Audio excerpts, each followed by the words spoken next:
Christelle, la Côte d'Ivoire est aujourd'hui confrontée à ce nouveau choc au sommet de l'État. Quelles sont les premières réactions ? Alors les Ivoiriens sont assez abasourdis ici. Tout le monde s'était inquiété depuis l'évacuation d'Ahmed Bakayoko en France à la mi-février, où il devait recevoir des soins médicaux. On ne savait pas exactement à ce moment-là de quoi souffrait le Premier ministre. On le disait très fatigué. Les rumeurs enflaient sur son état, sur la dégradation progressive de sa santé, jusqu'à son transfert en Allemagne ce week-end. Et à ce moment-là également, le gouvernement a nommé le Premier ministre par intérim Patrick Hachi, ce qui a fait de nouveau enfler les rumeurs sur l'état de santé d'Ahmed Bakayoko. Ici aussi, on s'inquiétait d'autant plus car, vous l'avez dit, il y a 8 mois, l'ancien Premier ministre Amadou Coulibaly est décédé. Certains Ivoiriens n'hésitent pas à dire aujourd'hui que ce poste est peut-être maudit. Alors les réactions commencent à affluer ici pour ce grand homme d'État qui était proche du peuple. Le président Alassane Ouattara a notamment salué, je cite, un modèle pour notre jeunesse, d'une grande générosité et d'une loyauté exemplaire. Il a aussi salué un fils, un proche collaborateur.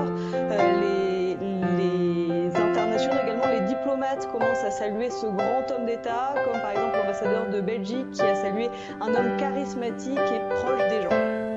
Merci Christelle Pierre pour toutes ces dernières informations à chaud depuis Abidjan.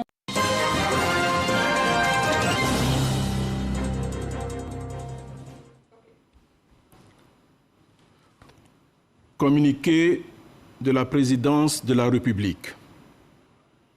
Mes chers compatriotes, notre pays est en deuil. J'ai l'immense douleur de vous annoncer le décès du Premier ministre Ahmed Bakayoko, chef du gouvernement, ministre de la Défense, ce mercredi 10 mars 2021, en Allemagne, des suites d'un cancer. Je rends hommage au Premier ministre Ahmed Bakayoko, mon fils et proche collaborateur, trop tôt arraché à notre affection. Le Premier ministre Ahmed Bakayoko a servi la Côte d'Ivoire avec dévouement et abnégation. C'était un grand homme d'État, un modèle pour notre jeunesse, une personnalité d'une grande générosité et d'une loyauté exemplaire. Je voudrais, au nom du gouvernement et en mon nom personnel, présenter mes condoléances les plus émues à son épouse, à ses enfants et à la grande famille Bakayoko, à toutes les familles alliées, ainsi qu'à l'ensemble des Ivoiriens.